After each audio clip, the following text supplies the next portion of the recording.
And we are live. I'm excited to welcome John Thompson to this Sweet Speak. And John and I have talked over the years at various events and excited to have him here with us. He's the global head of AI for EY. And so, what does this mean? John runs a lot of things: the Department of Ideation, Design, Development, Implementation, use of generative AI, traditional AI, and causal AI solutions. We're going to dive into that today across EY's service lines, operating functions, geographies, and for EY's clients. His team's built the world's largest secure private LLM-based chat environment. He also runs marketing sciences consultancy, advising clients on monetization strategies for data. Author of 4 books on data, including Data for All and Causal Artificial Intelligence. Welcome to the show, John.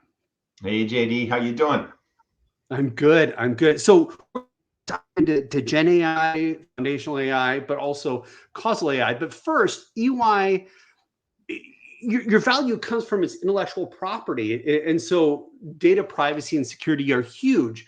So you were part of this rollout for ChatGPT implementation to hundreds of thousands of employees. First off, I have to ask, how much education did you have to take these people through before opening the floodgates?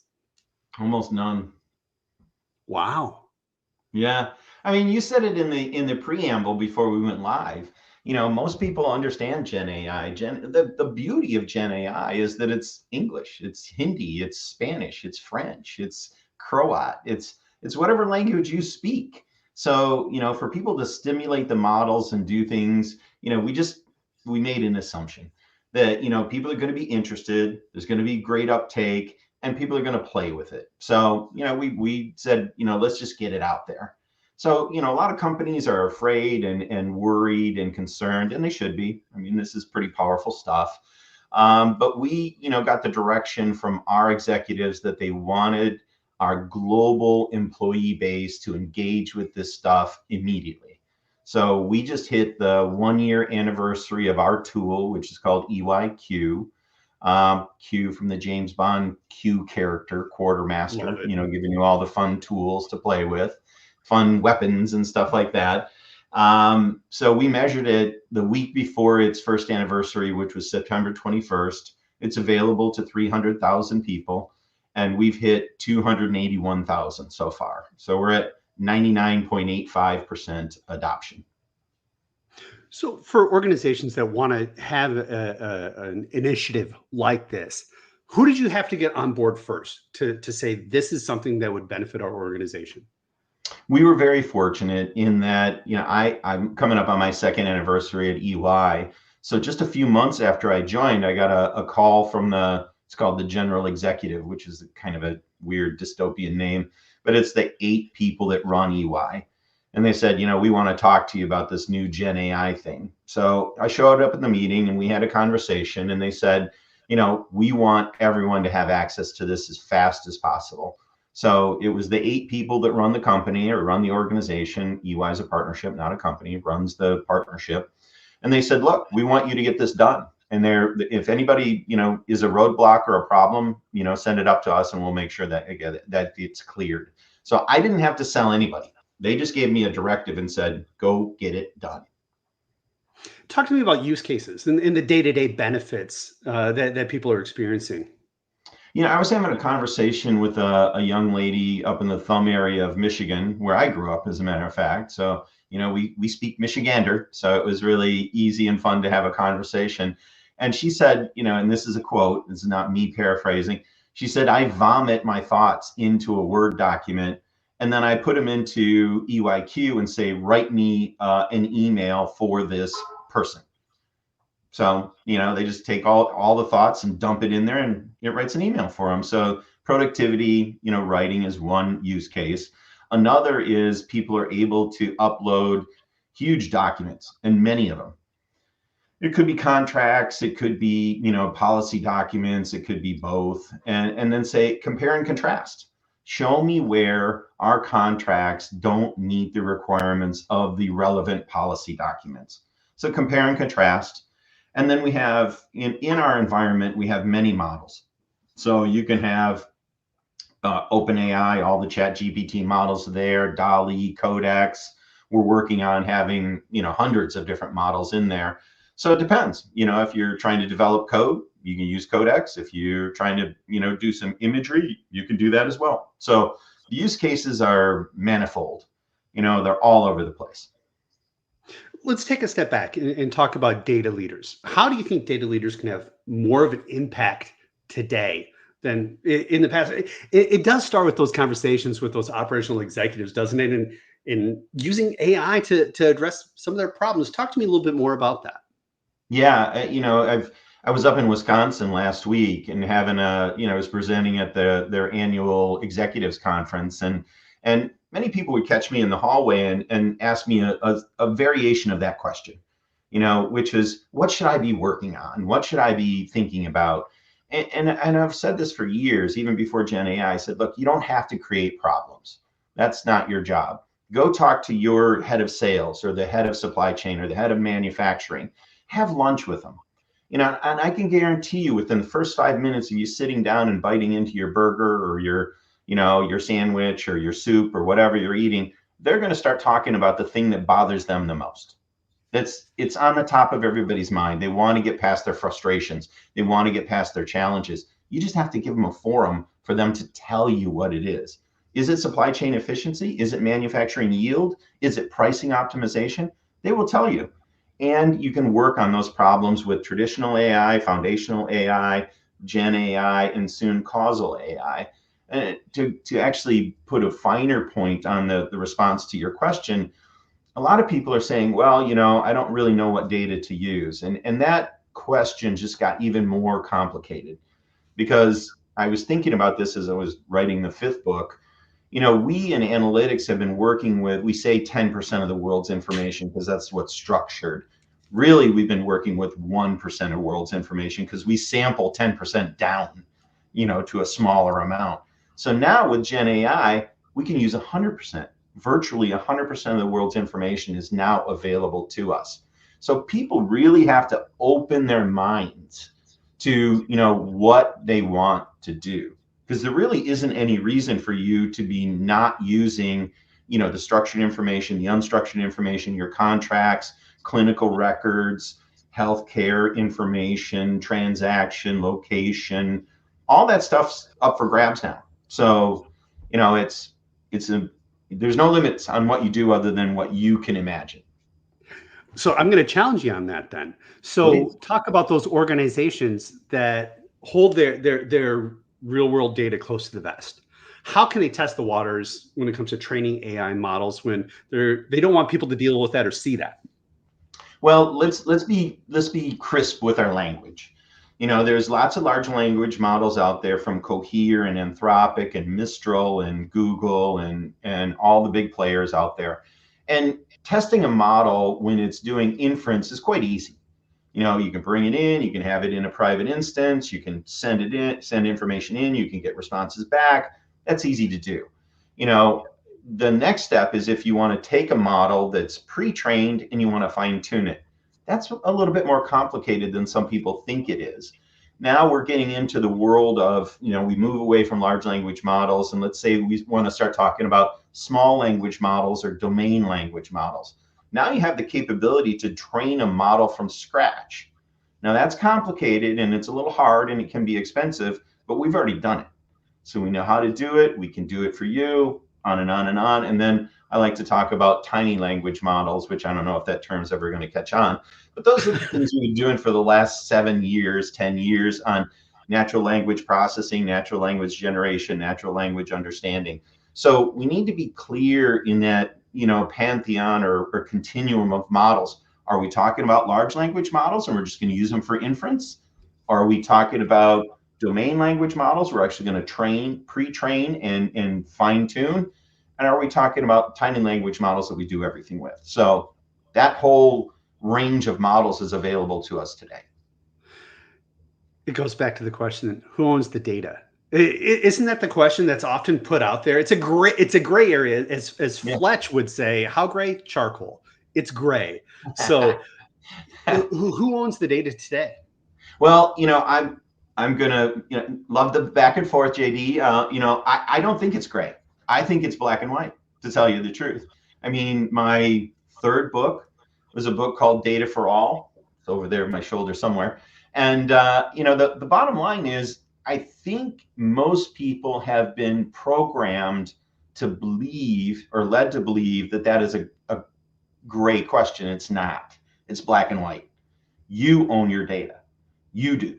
When you go to Amazon and you create a transaction and you buy something, that data that is created is yours. Now, in the United States, we don't have all the tools and the mechanisms and the processes to be able to manage it as well as we could. But in the EU, you do. You can go to any company in the EU and say, I want to be forgotten. Now, within limits, they can't delete your health records and things like that, and they can't delete some of the transactions because of regulations. But the bottom line is, around the world, if you create a transaction, if you execute a transaction, you own that. And you have the right to access it and evaluate it and eventually have it removed. So within an organization, then who owns the data? The organization does. If an organization is running their... But would that be the CDO? Would that be, department heads? No, the corporation as a whole owns the data. So let's say that you're running your ERP system, you're running you're getting raw materials in, your factory's converting them, you're making product, you're packaging it, you're shipping it out the back door. All that information in the ERP system is owned by the corporation. That's theirs. They created it. It was part of their operations. They paid for it. It's theirs. But if you and I interact with the system, the data that's created by that system is ours. Got it. Yeah, because I know a lot of data leaders say, I own the data for the organization. No, you don't. Right. But that's, I guess that's my point. You don't really. And, no, you don't. That's where it's getting definitely grayer. I've had these conversations, a lot of these conversations over the years, is that, I'm in analytics. Sometimes they put that in IT, sometimes they put it in strategy, sometimes it's in the executive office. And when I go and talk to, and my compatriots go and talk to the IT people who are managing the systems, they do say that, I own the data and you can't have it. And then I go to the CEO and say, Timmy's not playing nice. He hit me with his toy. And the CEO, sends an email and says, what are you talking about? It's not your data. It's the corporation's data. And if John wants it and he has a valid reason to have it, give it to him. And often then the IT people will say, okay, tell me exactly what data you want. Do you want customers A or customers B, or customers in California or customers in London? And my response is, I want all of it. Right. And that's a mind-blowing experience for the IT people, because for analytics, how can I do my job if I don't have it all? And that is hard for some people to get their head wrapped around. There's new Gen AI based products being released every 3 seconds, right? Yeah. Talk to me. How do I sort through all of that as a data executive? I'm still trying to do my day-to-day work, knowing these are going to save time, but there's just so many. How do I sort through it today? The great thing about the models, the Gen AI models, the large language, domain language, timing language models, is that they are coming out so fast, and they're all pretty much the same. The interfaces that go in and the information that comes out, this is probably one of the easiest technologies in the world, because, in our environment, we can just take a model and plop it out, put another one in, move it around. There's really no issue whatsoever. In our model garden, you can go in, any user can go in and change prompt by prompt different models. You don't have to worry about APIs. You don't have to worry about keys. You don't have to worry about all the other stuff that we had to worry about over the years, and loosely coupled and tightly coupled and all that kind of stuff. You can just swap models in and out.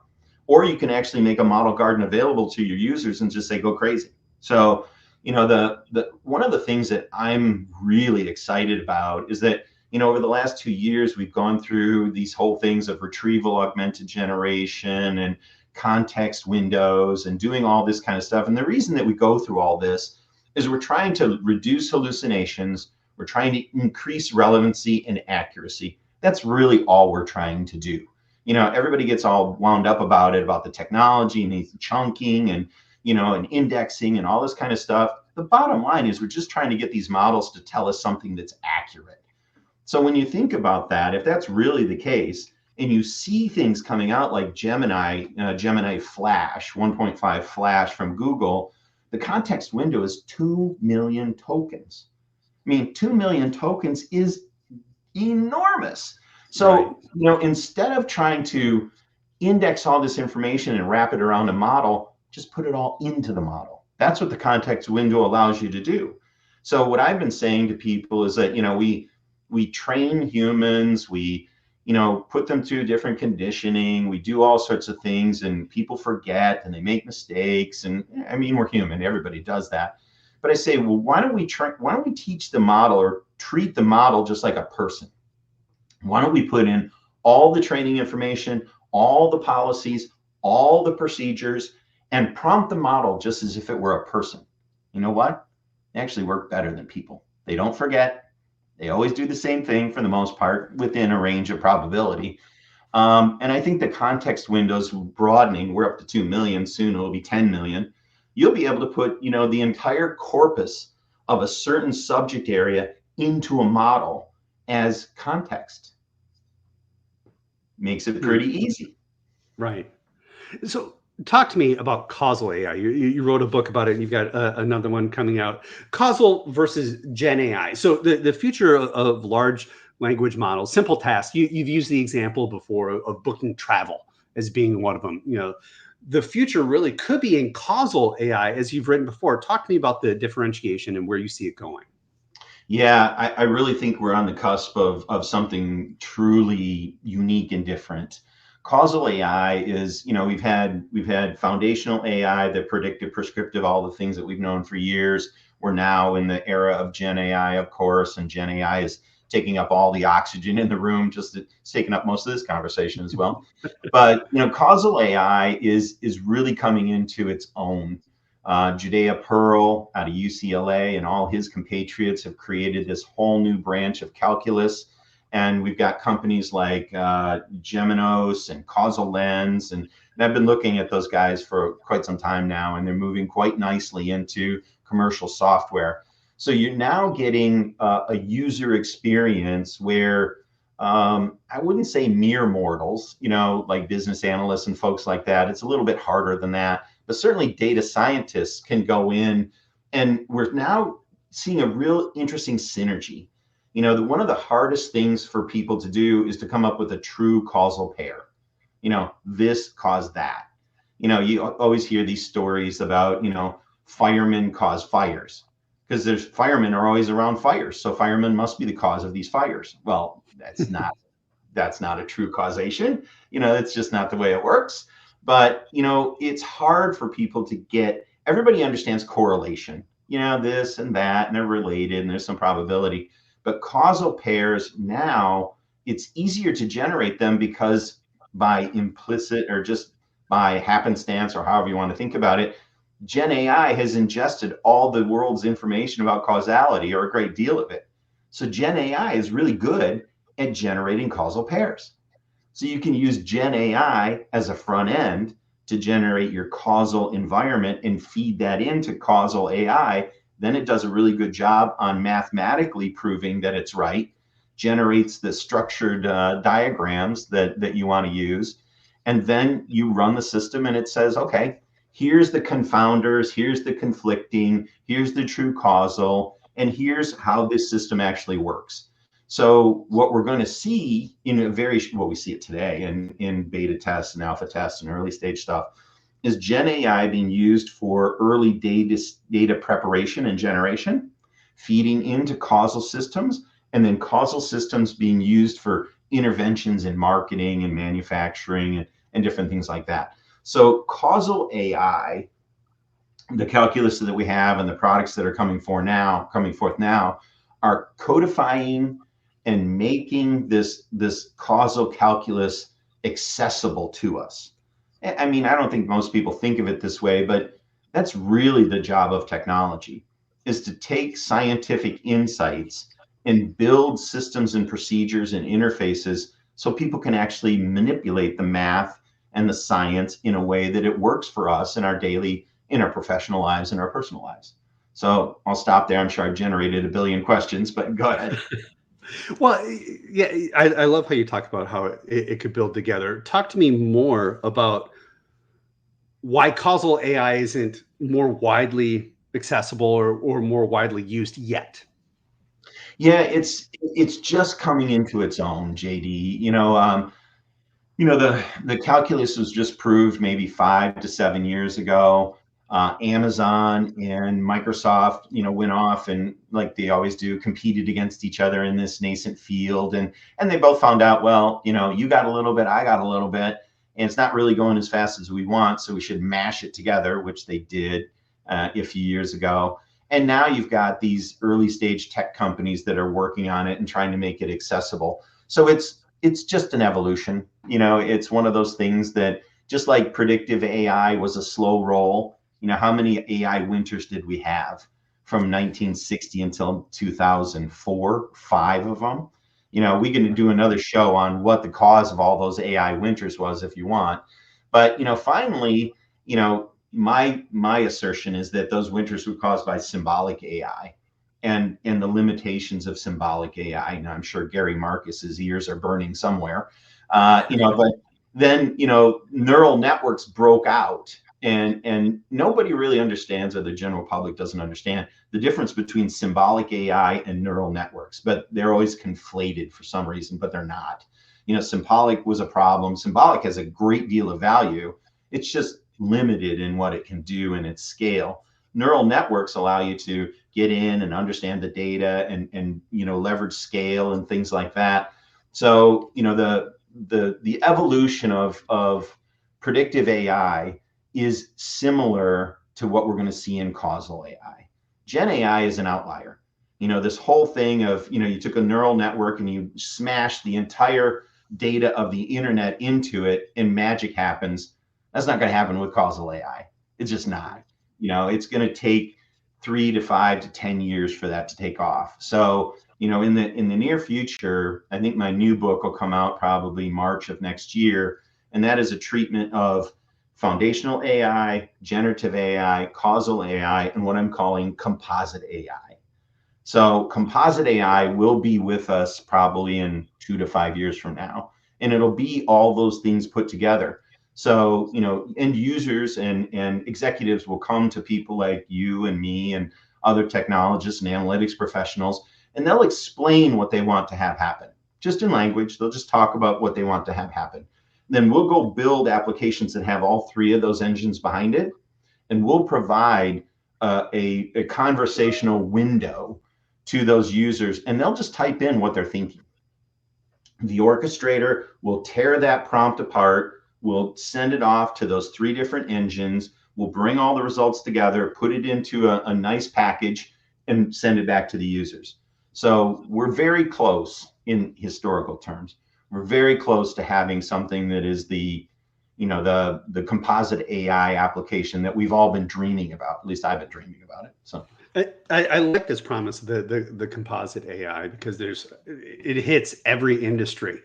Talk to me about, as this comes to fruition in the next few years, how's this going to have an impact on jobs? You always hear that, right? But how could it have a positive impact as well?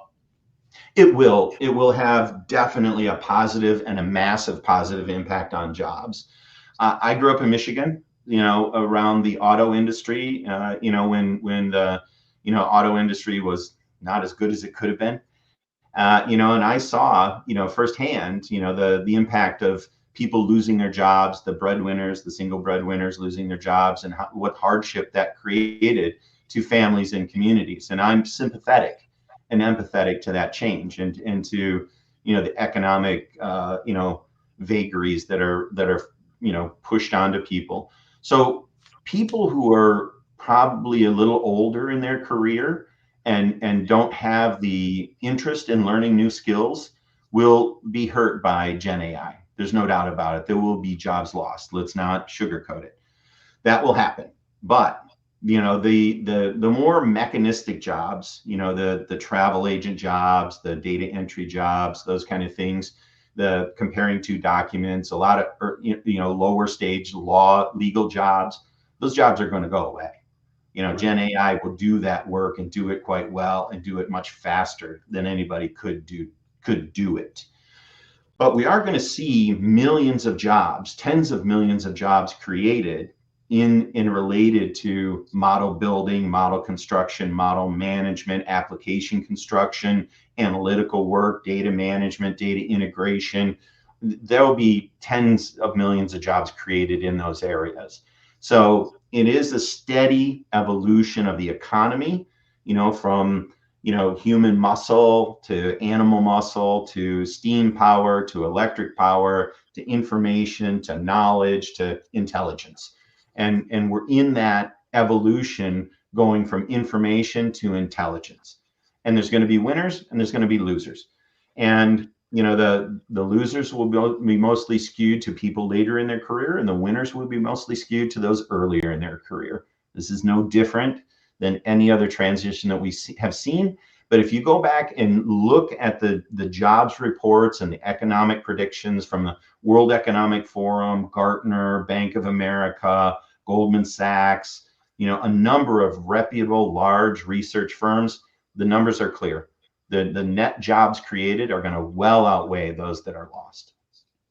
Last question for you. And you got your fifth book, as you mentioned, coming out potentially in March, talking about the composite AI. Give us a teaser of what we can expect in this book and where you're going to be going with it. Yeah, it's turning out to be kind of a War and Peace book. I think my publisher's getting a little worried at this point. But it's, the first section is a single chapter talking about the things that you brought up. Data. What's the new world of data look like? And what do you have to do to get ready for AI? Then that's a section. The second section is about foundational AI. And the other sections are structured in history, impact, future. So you got the second section, which is foundational AI. You have the third section, which is generative AI, which I just wrote. The fourth section is causal AI. And the fifth section is composite. So, of course, composite, that section won't have a history because there is no history. There'll be impact and future. And it's turning out that it'll be, I don't know, probably be a 350, 400-page book. So every book that I've ever written, if you've ever read them, are all how-to books. So I don't really expect anybody to sit down and start at the preface or prologue and go all the way to the appendix. Most of them are reference books. It's like, oh, I need to understand, foundational AI. Okay, well, I'm going to go in there. Oh, I need to know more about the history. I can refer to that. I really want to understand the societal impact. Oh, I'll go to there. Or I want to know what the future is. I'll go there. So the books are meant to be on your shelf, to be a reference to help you, understand what is happening today, what will happen in the near future. I love it. John, let's have you back after your book is published so we can pick your brain on that. Thank you so much. There's so much to unpack. I mean, this could be a full day discussion around where things are going. John, thank you so much for being JD, with us. I have to say before we go, I love your Chicago map. I want that map. So you got to tell me where you got it. I'll have to ask my wife where we got that, but what I like is the train. I love that too. I could just see part of it behind your head, and I'm like, I think I might have to get both of those. Fantastic. John, thank you so much for being with us today. Thanks, JD. Have a good day. See you soon. You too. Take care. Thank you.